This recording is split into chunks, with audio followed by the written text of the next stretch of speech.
Matthew Dickinson's with us, small business consultant and president of the Tech Talk podcast. We're going to talk to him in just a second. But first, David's given us a call. G'day, David. G'day, mate. How you going? All right, thanks. Yeah, look, I just caught you after the news. Somebody wrote in and said, the EH Holden, it was a pity they never came out with an automatic transmission.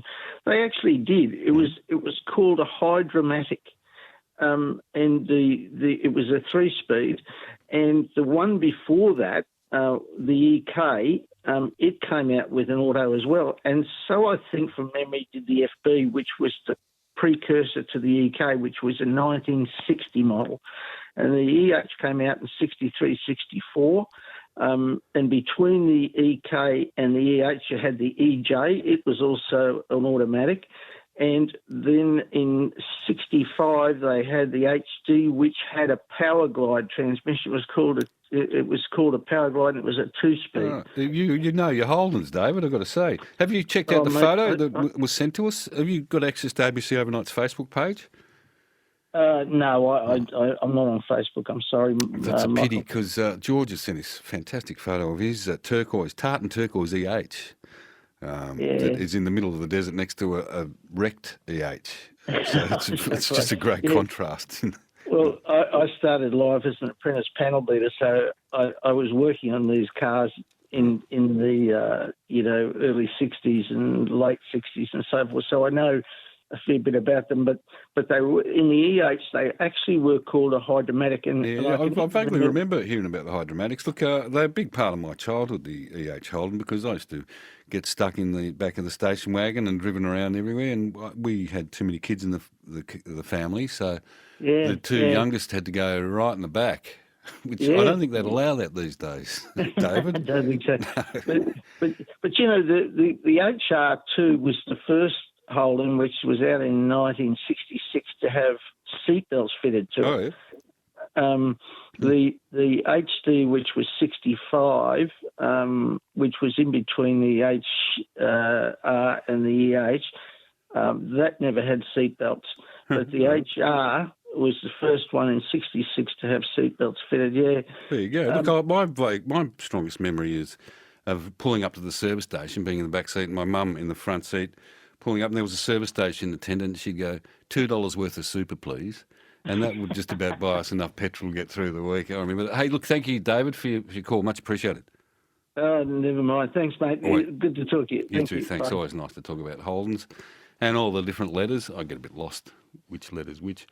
As we said, thank you, Mick's put this up. The controlled coupling Hydromatic used in the AH was actually a 4-stage, although it effectively worked as a 3-speed unit. Thank you, except at full throttle. Thanks, Mick, for that little bit of extra information. Matthew Dickinson, small business consultant and presenter of the Tech Talk podcast. Good morning to you. We should all be familiar with Pav with the Hydromatic because Grease, obviously, the song Grease Lightning had the Hydromatic term in it. Ah, mate, you're in the know. Which reminds me, Matthew, I'll just do a little quick plug for tomorrow because a couple of things I want to point out tomorrow. We've got a movie segment, we've got a new movie person. She's going to come in and she's going to talk about the worst movies of all time. They're so bad that they're good. And I do believe Grease 2 is one of the movies that she's going to point to. Not Grease 1, Matthew. No, not Grease 1. That wouldn't go into the so bad it was good. It's still a classic, isn't it?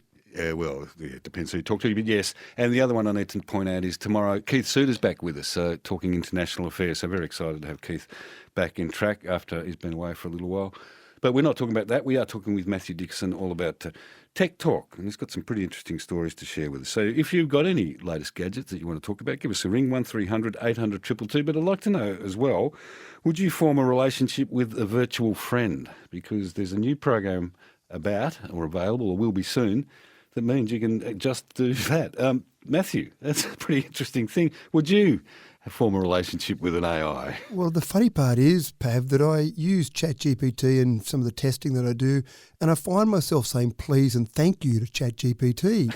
And I do that, and then I realise it's just a thing. What am I doing being so polite? Am I worried that one day AI is going to take over the world and I'll remember that I was being polite? I'm not sure why. It's just out of habit. But I literally type in, can you look up this for me, please? Oh, what did I say please for?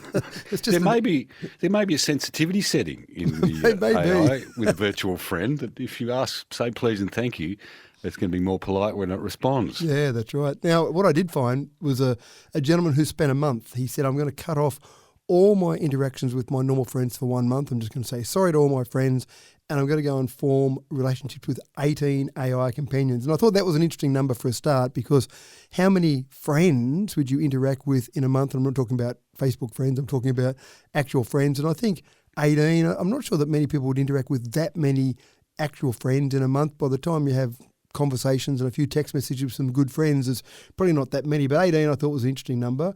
And so he kind of chose different roles for some of them, some that might be people he does a bit of fitness work with, some he uses as a mentor, some he might use as when he's got a bit of a problem. And so he interacted with those for a month just to see how the experience was. And there's different apps out there. You can pay maybe $6 a month up to $16 a month to be in a relationship with an AI tool. And at the end of the month, he basically wrote a story about his relationship and how his experience was. And in general, he said it wasn't too bad. It wasn't quite the same as a normal person, which I kind of think that's not such a bad thing, but they were always available. They seemed to give good advice. They didn't change the world with their advice, but they were there. And I just thought, for someone that's lonely, someone that maybe has lost their family, maybe someone in an aged care facility, then it probably wouldn't be the end of the world. Maybe not for everyone, but maybe for some people it's better than a dog. It's better than having nothing there.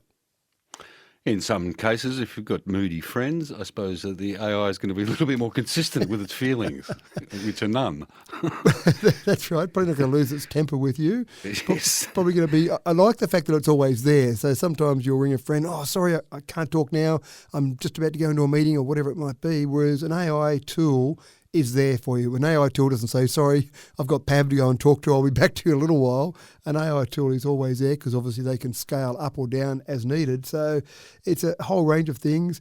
They didn't go out there and play catch with their AI tools. It was really just an online transaction. It was text or audio messaging back and forth.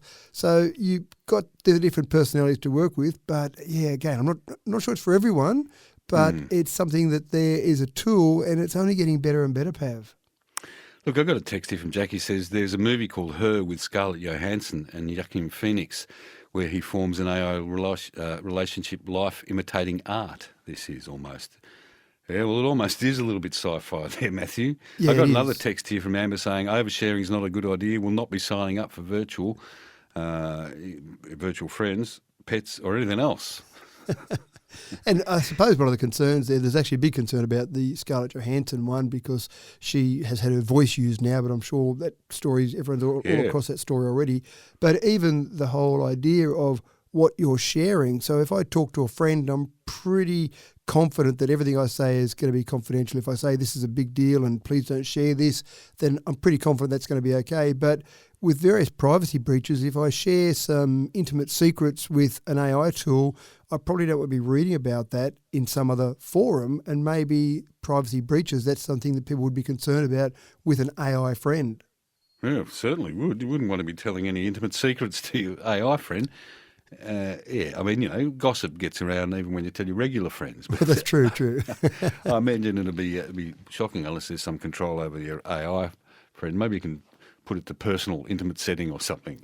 Well, look, I'm sure in design they're not going to share information, but as we know, there have been some infamous data breaches across the world with all sorts of personal information. The Ashley Madison was probably the worst example where people had lots of intimate details shared.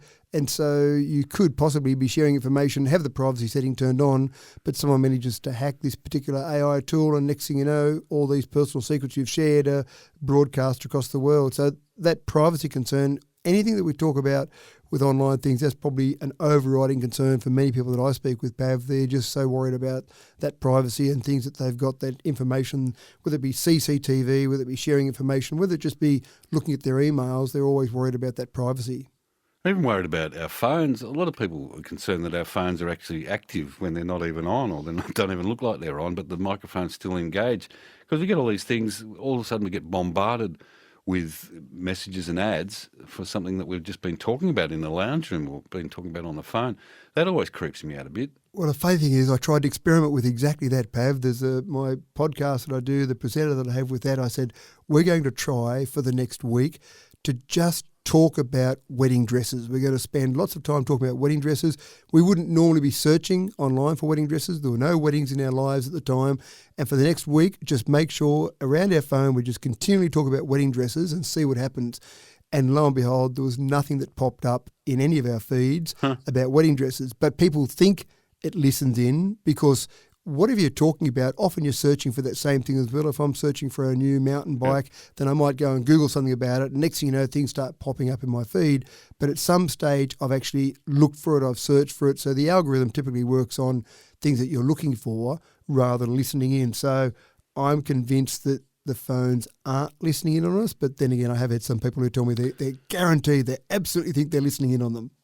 Yeah, well, look, I'd go with you on that one. It's comforting to know that, Matthew, so thank you. Much appreciated. Yeah, that's right. Now, keep in mind that experiment that I did was only 2 of us for a week, so it's not a comprehensive experiment. Well, yeah, if it goes haywire, I'll let you know straight away.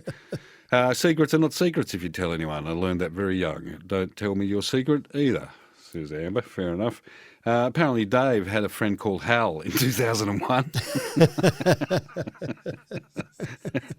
And Bernie wanted to say AI is plagiarism gone mad. And he's sort of right there in a way, isn't he? Well, that's right. And I speak to various educators, whether it be university educators or school teachers, and that's certainly when things like ChatGPT started coming out, that was a major concern for them. And I know one school teacher who went into his class and said, I've asked ChatGPT this assignment question. Here's the answer it gave me. So don't think about it because I've already got the ChatGPT answer. Of course, that was all bluff because you could ask ChatGPT the same answer 10 times and it would give you 10 variations of that answer. But it worked in that particular case. The bluff to the classroom worked, unless they're listening to this show. Now, Pav, then they're in trouble. Any students, block your ears now because, but it must be, and I know teachers, and that's a very big concern for them because they don't know if what they're reading has actually been generated by a computer or by the student. And I've actually done a few tests with that, and there's usually a few little terms you can pick up. And one of the things that I find that it doesn't give you personal experiences because, let's face it, there are no personal experiences that ChatGPT has gone through. So you can pick up sometimes that it's not talking about some things that have happened, some past experiences, but sometimes the language tries to be emotive and just throws in extra adjectives that don't really achieve anything. So sometimes you can pick up language that way, but it is pretty difficult. In fact, I think a lot of people use things like ChatGPT for an initial draft, an initial outline, and then go on personalise it and make it better themselves. And, is that okay? Is that okay to use a Roget's thesaurus to look up some words that you don't know, or use Rhyme Zone to come up with some rhyming words if you're writing poetry? So we've got these tools that we've used in the past. This is just a slightly more sophisticated one. It depends what level you use it at. Look, I mean, if you're typing into a word processor or just into Word, a sentence, it'll correct it for you as well. So, as you say, it's just an extension of the same thing, really. As long as we don't use it entirely, as long as we don't use it to construct everything that we do, I think that's when it gets a bit scary. All right. Look, if you'd like to join us on the program this morning, 1300 800 222, talking to Matthew Dickerson, small business consultant and presenter of the Tech Talk podcast. If there's any gadgets in your life that you've come across or you've read about or seen, give us a ring, 1300 800 222. And would you form a relationship with a virtual friend? Give us a ring, 1300 800 222. Here's my top footy tip for the season. You can get your games live and ad-free on the ABC Listen app. I know, right? AFL, NRL, men's, women's. Whatever footy you're after, we've got you covered. Every goal, try, mark and tackle. Called by ABC Sports expert commentary team. Game, set, bingo! This season on the home of 100% pure footy, the ABC Listen app. I got a text from Alan here. He says, I like playing you on the recorder. Did you know sprinkle moon dust in your hair of gold and starlight in is the same note repeated 13 times? I didn't know that, Alan. Thank you. You pick that up on your recorder, I'm sure. Give us a ring, 1300 800 222. We're not talking about the Carpenters. We are talking about Tech Talk with Matthew Dickerson, 1300 800 222. If there's any tech gadgets out there you'd like to have a chat with us about or ask Matthew about, 1300 800 222 is the number to call. Another interesting story you've got going at the moment in your podcast is about all these geostorms. We saw all the Southern Lights, very excited to get all those views, but it's been playing havoc apparently with GPS. yes. It has been. And the interesting part here, Pav, is that we do have geostorms, geomagnetic storms as a part of the sun ever since the sun has been up there. But it's probably 20 years ago since we had the same level of geomagnetic storm. But 20 years ago, we didn't rely on GPS and the accuracy of GPS to the same level that we do now. It's just natural now to put in an address on your phone and go looking for that, or put in an address on your car. But if you think back to 20 years ago, we still use good old-fashioned physical maps that we might be using to look where we're going somewhere, and farmers certainly weren't using GPS. That's the issue that we're finding at the moment that's a real problem, because when you've got farmers using GPS, they're getting to the stage where they need centimetre precision. When they're sowing crops, for example, they want to make sure they sow crops in perfect lines, they don't oversow or they don't miss gaps in what they're doing. But with all these geostorms, it's actually thrown out GPS enough that they actually haven't been able to do some of their farming work because they need that accuracy in their equipment. So 20 years ago, not such an issue. Now, with so many farming implements guided by GPS, and for most of them, they'll have a human inside the tractor, they'll turn around at the end of a row and then let GPS take over to make sure it's a perfectly straight row, make sure they're not wasting any of their seeds they're sowing, make sure they're stripping and not wasting fuel when they're stripping. So it's something you don't really think about, but something happens up on the sun, and this is actually impacting our GPS. Look, if you're a farmer who's been affected by the geostorms, love to hear from you. 1300 800 222. I imagine it's probably more an issue in areas where they're actually harvesting or seeding at the moment. So Yeah, that's right. Yeah. So I think in America, some parts of America, they're actually sowing at the moment. So that was probably more of an issue over there. But it got to the stage where John Deere, who obviously makes a lot of tractors and uses a system called real-time kinematic, an RTK system they use, they were actually putting out a warning to their farms to say, if you can avoid using your tractors at the moment during this geomagnetic storm, then please avoid using that equipment, because we can't rely, or you can't guarantee the reliability of the actual equipment at the moment, which again, we've got to that point where we rely on technology so much in so many different ways, Pav, that something does happen like this that you can't control. We've got no control of what happens up on the sun. The sun burps, if you like, and suddenly GPS on the Earth is affected. And again, it's not going to affect us getting around to see Billy Bloggs at 57 Somewhere Street, but it's still going to get close enough, if you know what I mean. But on a farming situation, you need that extreme accuracy. But at least we're getting some good visuals from it all, which is a nice thing. Mark says, good morning. Mark in Risdonvale. A virtual friend is not for me. Man, I could imagine this would make people even more obsessed with their phones, etc. It's really strange. Yes, I think a lot of people would find that a little bit odd, the old virtual friend. Someone wanted to say, Amber wanted to say, data is now more valuable than people. They're not collecting it except to exploit it, which is probably a fair comment from Amber. Actually, Amber's called up. G'day, Amber. Oh, hi. Hi there. You just read my little text. Thank you. Yeah. But I just wanted to ask and say, with this planned obsolescence that we have nowadays, instead of repairing things, and things like the farm machinery that going out of service because of 3G ending, we have a lot of issues that are being created by changing technology and doing away with things before people are really, up for it, because some things are just so expensive, people can't replace them. And it actually is a real issue, Amber, in terms of 3G you picked on in particular there, because there are a lot of monitoring tools. There's a lot of things that might be on farms, for example, but even when you've got things that are set up to monitor various devices, it might be monitor monitor moisture in soil, for example. It might even be set up to monitor bridges. It might be monitoring a whole range of things. A lot of those came out a long time ago, and 3G was cheaper technology, so a lot of those did use 3G. So sometimes we won't know about all the things that will be suddenly obsolete until 3G is switched off. And of course, Telstra just announced recently they're extending the cutoff of 3G, not for this particular reason, but I think we'll get a bit of a shock once 3G is turned off. Whoops, dull. It's a bit of trial by error going on there. Yeah, certainly. So it's probably not meant to be trial by error. And obviously the world is demanding more and more data. The world's demanding that we get faster speeds, better coverage. So we all want 5G. We want to be able to be at a football match with 80,000 of our closest friends and still be able to post to Instagram. So the demand for data and data usage is driving this turning off of older networks like 3G. But again, I think we'll actually be a bit surprised about how many things stop working. I wonder when we're going to lose our landlines. Will that ever happen? Well, it's probably something that is, we're at the point now, it was actually around about 2010 when we got to the point where we had more mobile phones in service than landlines in service. So that was the switchover point around that time ago. When's the last time you picked up the landline and used it, Pav? It's actually quite interesting. If we didn't have NBN, if we didn't have that need for internet in our homes, a lot of people wouldn't have a physical connection in their home now. So that's kept things going for a bit longer. But it's very rare for people to pick up the landline and use it anymore. Oh, I've got here, Alan says, a virtual friend is an imaginary friend that talks back. Thank you, Alan. Yes, I've got this one as well.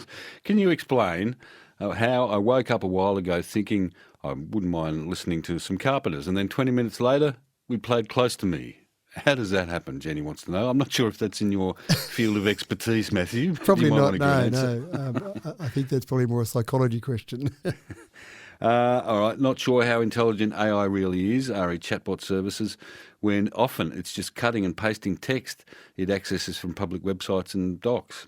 Which is true, really. I mean, that's what it's doing, isn't it? It's just taking a whole lot of information, like a lot of information, and just narrowing it down. It's basically, it is, as we heard before, it's just a big form of plagiarism, really. It is indeed. And one of the things that we don't realise is how clever humans are. We're able to take information, take data and analyse that and come up with something new. When you think about some great inventors of the past, the Edisons, the Nikola Teslas, just being able to come up with these ideas is absolutely brilliant. And that's one thing that I've always admired about the human race, that we've been able to come up with these various things out of abstract ideas and abstract items, and suddenly, before we know it, we've come up with some new ideas or generated something new.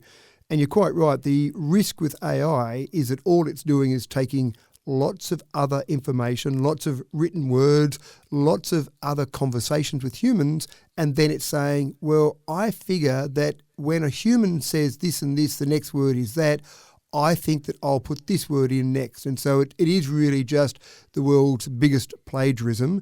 It's learning from all the other information that's out there and then generating various text from that same learning. So we won't expect AI to necessarily come up with new brilliant ideas, but it can certainly regenerate information there.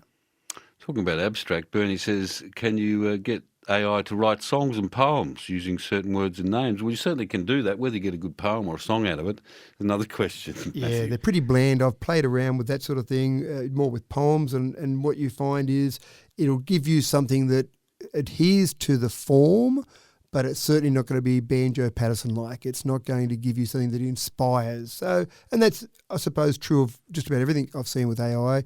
It's bland, it's functional, but it's not inspirational. Yeah, no, I've seen some pretty hollow and unmoving stuff that's been written by AI. Yeah. I've got a text here. Kirribilli, Christopher in Kirribilli says, it's a fact that our mobile phones do listen to us when they're turned off. There was a doco to that effect that was made. So we'll just let that one as a comment. Danny says, I suddenly realised what will slow AI down? The clever and bored human that will continue to master the art of data hacking. Just add a dose of scepticism to your thinking. It can be powerful and practical motion when applied to this area. Thank you, Danny. Much appreciated. And this from Mark says, I heard a discussion about the dead net yesterday. Do you have anything to say about that? Do you know what the dead net is? The dead net? No, I must admit I've never heard of the dead net. No, I haven't either. So maybe you send us a bit more information on that. Yeah, definitely. Mark. No worries. And I've got 5G is there for the internet of things. Driverless definitely cars, right. surveillance and digital wallets.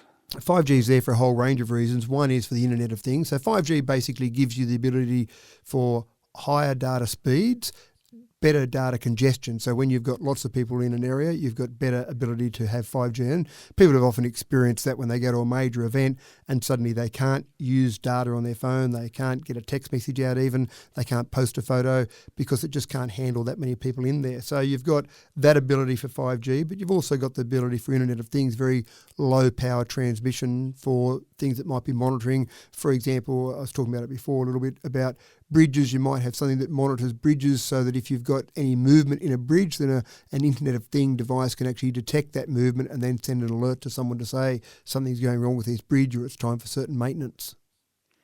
Adam wanted to say landlines are needed as mobile phones not 100% reliable in case of emergency. Also in regional areas, I think not 100% reliable there as well. Oh, Christopher says a few years ago Daniel Craig was appointed as the UN ambassador for the ending of landline phones. Is that real? No. Surely not. Who knows? But it's a possibility because there's a lot of infrastructure in the ground. And as I said before, if we didn't have the NBN, then it'd be hard to justify those landlines still being run into our homes. But because we've got those physical internet connections like the NBN, like fibre coming into our homes, then that's a justification to keep those there, and then you can tag a landline on with no extra effort or extra cost. But if we didn't have that, I'm saying that probably we wouldn't have a lot of landlines out there now. Look, you got a story here about the floppy disks, which is quite interesting. The floppy disks are coming back. First it was vinyl, then cassettes, and now floppies are coming back. I've got to tell you, I don't know if you've seen this meme. It's a very funny one. It's got a photo of a floppy disk, and some fella saying, "I showed this to my son, a floppy disk, and my son said, 'Wow, that's really cool. You've done a 3D print of the save icon.'" I have seen that one going around. But it's true for many younger people, they wouldn't realise that was the way we used to save stuff, was on floppy disks. It is actually interesting though, Pav, where some of these old things are newer. You mentioned vinyl disc. I can't believe people are still out there buying vinyls, outselling CDs, which I can't believe people are still buying CDs as well. But floppy disks are no longer manufactured. 2011 was the last time floppy disks were manufactured, but they're actually becoming popular out there as a nostalgia item, but people are actually using them. And I found one gentleman in Norway who is actually a DJ but uses floppy disks as part of his show. He has various sound samples on various floppy disks, and as part of his show he's putting in and out floppy disks out of his floppy disk drive, using that to bring music to life. And I wondered whether it was just all fake and a bit of a show, but no, he actually has the data stored on those. But there's a few devices out there that are still using floppy disks. So, for example, there's not many Boeing 747s out there still flying at the moment, but any 747s that are out there still require a floppy disk if they need to update the navigation or the avionics software. Now, if you think about it, when the 747 came out, we're talking late 60s, early 70s, putting a floppy disk drive in the dashboard of that would have been a very advanced thing, because the floppy disk drive itself only came out in 1982. The old 5 1/4 inch came out in 1976, but the 3.5 inch smaller floppy disk drive came out in 1982. So that's a bit flash to have a floppy disk drive in the dash of a 747. But of course now we'd laugh at that. The one I love though, I'm finding that a bit scary actually. I think. Yeah, it's true. The San Francisco Municipal Transport Agency, every day for their automated train control system, which scares me a little bit, they have to put a floppy disk in to get it started. Oh, no. Now, I'm joking. Floppy disks are a bit unreliable, so I do worry about the fact that this whole automatic train system might fall down because a floppy disk drive doesn't start up. So it's fascinating. It's fascinating to know also that there are a finite number of floppy disks in the world. They're not making them anymore, so maybe they'll become a very expensive commodity at one point and a collector's item. Well, forget about the collector's item. I'd go now, Pav, and have a bit of a look in your old cupboards. If you've got some floppy disks there, go and stick them on eBay, because people are paying good money for them. And I can remember copies of old programs like Microsoft Office. It was about 30 floppy disks that came on. You used to have to sit there and feed them through one at a time to install Office onto a new computer. And those floppy disks, if you had those, and just make sure there's no personal data, if it was just Microsoft Office, it doesn't really matter. People will wipe that and put something on there. But in those examples, if you go and stick those on eBay, you'll be surprised how much money you'll get for them, because, as you said, there's a finite supply left of them. Classic. Let's have a chat to Mark. G'day, Mark. Oh, yeah, Pat. Yeah, I was listening to a conversation on 702 yesterday during the day, and they're talking about the dead net. And apparently, I think that more than 50% of the exchanges between computers now or on the net aren't between people, they're between bots. So they call it the dead net. So this is the internet where no humans are involved, yeah? Exactly, yeah. So that's just AI talking to each other. It's with AI. It's with AI, to do with AI. And, yeah, so it's hard to get your head around. So I guess it's about one automated inquiry or something like that being responded to by a bot. All right, so these AI systems are talking to each other behind our backs, Mark, it sounds like. Exactly, yeah. The dead net, Matthew, that's what it is. Yeah, so, and I hadn't heard of that before, but I've cheated and I've just looked it up very quickly. It does talk about the fact that this is a conspiracy theory that talks about the internet now mainly consists of bot activity. So I don't want to research that a bit further before I had a firm opinion on that, but the first thing I found on Wikipedia talks about the fact that it's a conspiracy theory rather than actually based on fact. Interesting one. Haven't Mark. heard of that one before, though. Yeah. It was a professor of information technology. I don't know from which university it was, but he was an academic expert. Yeah, okay. And it was on the ABC, so I'm sure it was a human. Yes, and I would have thought it's very credible too, the information that was broadcast. So we'll keep an eye on that one, Mark. But thank you for telling us about the dead net. I hadn't heard about it either. So. No. I got someone saying they got floppy disks sitting on your bench. Well, you better look after them because they're worth a bit of money. Campbell has called in, sent a text in to say this one. I didn't know this, but I read something last week about Morse code being used on the front line in Ukraine to thwart digital hackers in communications. So there you go. They're reverting back to Morse code in some situations. Everything old is new again. I think if some younger person heard some dots and dashes on the line, they probably wouldn't think too much of it and wouldn't realise it was a form of communication. So sometimes some of those old communication tools, sometimes we came up with some things pretty clever a long time ago, didn't we? Look, I'll never forget when we had someone ring in one day to tell us they were a Morse code expert, and so with their wife, they were both Morse code people. And they apparently used to, when sitting around at the dinner table, used to tap messages to each other. The kids had no idea what they were talking about. So there's always a place for a bit of Morse code. That's right. Hello, Bushy.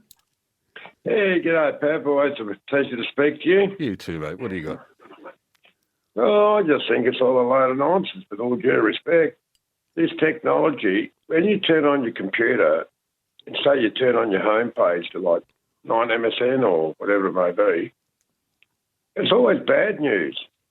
It's always like the Doomsday Glacier or Donald Trump or always negative, you know.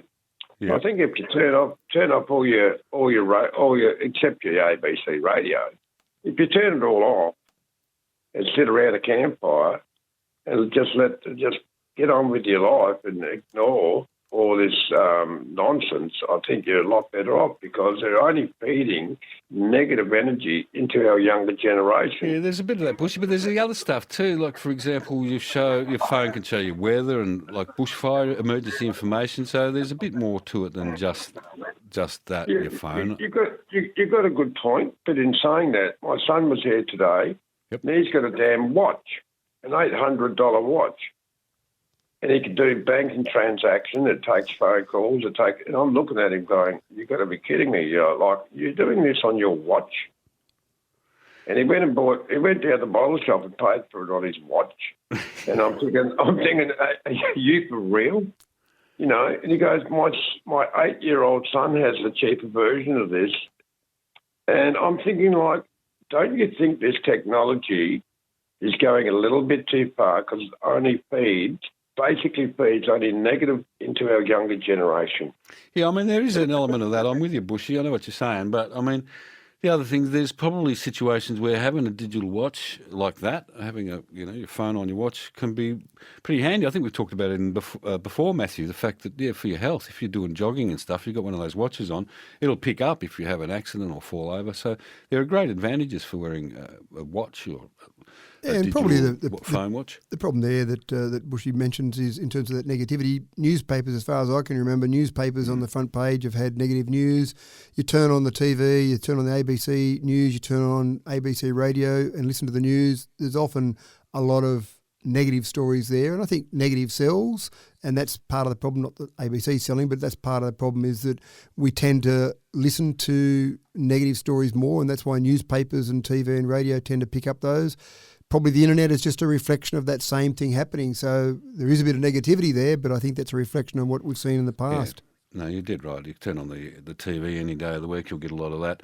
I get Bushy's point, though. The kids, I mean, it's been well documented. Social media, I suppose, is more where we point the finger there, Bushy, at how much time kids are spending on that, and that's as part of their phones as well. Look, I've got here a couple of texts here. Chris says, it'll be interesting what will happen here when they shut 3G. We all rely on landlines and only get enough 3G for text. no calls, and definitely no 4G. And Clancy also says it's nothing to lose the phone completely for over a week in any month, 3 weeks over Christmas, New Year period. So much for the cashless economy. And a regular occurrence is calls failing in the first 30 seconds. So the loss of another $2,800 in Telstra is needed like a hole in the head, says Clancy. I think a lot of people were shocked by that announcement by Telstra, weren't they? Yeah, that's right. Now, back to the 3G, just temporarily there, Pav, the guarantee, and I put that guarantee in inverted commas, from the telcos is that when they shut off the 3G networks, they're all shutting off their 3G networks at different times, when they shut off those 3G networks, their 4G coverage will be at least the equivalent of. Now, as your listener there said, some people aren't convinced about that because on your phone you can quite clearly see when you've got 3G coverage and when you've got 4G coverage, and people still are talking about that. The one advantage they've got when they do switch off 3G is that those same frequencies can then be used for the 4G or the 5G network, so they should be able to extend that coverage. But there are a few people a bit concerned about 3G being turned off and then whether or not the equivalent coverage will be there.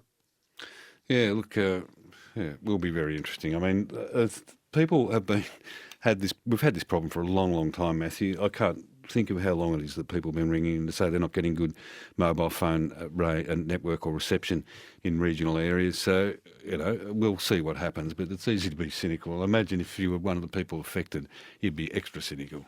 And it's no different, Pav, to back in 1999. They were switching off the analogue, the AMPS network, and that got extended by a year because the analogue network wasn't ready to be switched off, and that was when CDMA was around. So we've had these various technologies out there, and they'll keep progressing. We'll keep getting better. We'll keep getting faster. And then sometimes when we switch off old ones, there'll be people who miss out. I've got Brett wants to know if data cassettes are going to make a comeback. What do you reckon? They may do. Alan said floppy disk $20 each. Whew. There you go. I hadn't actually had a look at a price, but I knew people were getting some reasonable money for them. So compared to how much they were, I reckon it used to be $10 for a back of 10 at one stage. So $20 each is not too bad. There you go. Look, another couple of points I want to make up. We've only got a couple of minutes, so we'll quickly get to these if you want. I've mentioned about hydrogen. This could be a bit of a real breakthrough for people in regional areas, that we're going to get to perhaps cheaper airfares and cheaper flights. Tell us about the hydrogen-powered planes that are being developed. Yeah, there's actually one in particular. I've actually went and had a look at this one. It's actually a plane that takes off like a helicopter. It's got 8 propellers on it. It takes off vertically, and then as it starts to fly, the wings twist 90 degrees, so it actually uses the wings to keep itself up, so it doesn't just use quadcopter propellers like a normal quadcopter drone would. So that's pretty clever, and then it can take off immediately and then fly like a plane. The first instance we're going to see this used is with aeromedical retrieval, because it land right next to where something happens. They've been doing some testing with electric versions of these. They get about 200-kilometre range out of them, but the aim for them is to, once they've finished their electric testing, to change to hydrogen. That'll give them about 1,000-kilometre range. And so these are small units now, but they'll certainly get up to the stage where they're bigger. And I think, Pav, within 10 years, we'll see flights, I'm talking Sydney-Melbourne type flights, those sort of hour and a half flights will be done via planes that are using hydrogen. Maybe some electric planes for small hops, but hydrogen for those longer hops. Also, have you seen these new airships? They look pretty exciting too that they're developing. You have to check in. We might look at those next time you're on, Matthew, if we get a chance. Yeah. We've got to wind it up because the news is coming up. But as always, mate, talking to you has been fascinating. There's a lot of interesting stories on your Tech Talk podcast. Anybody who's interested, you just type in Tech Talk and Matthew Dickerson and you'll find that. Thanks, Matthew. We'll speak again soon, mate. Thanks, Pav. Much appreciated. Matthew Dickerson there.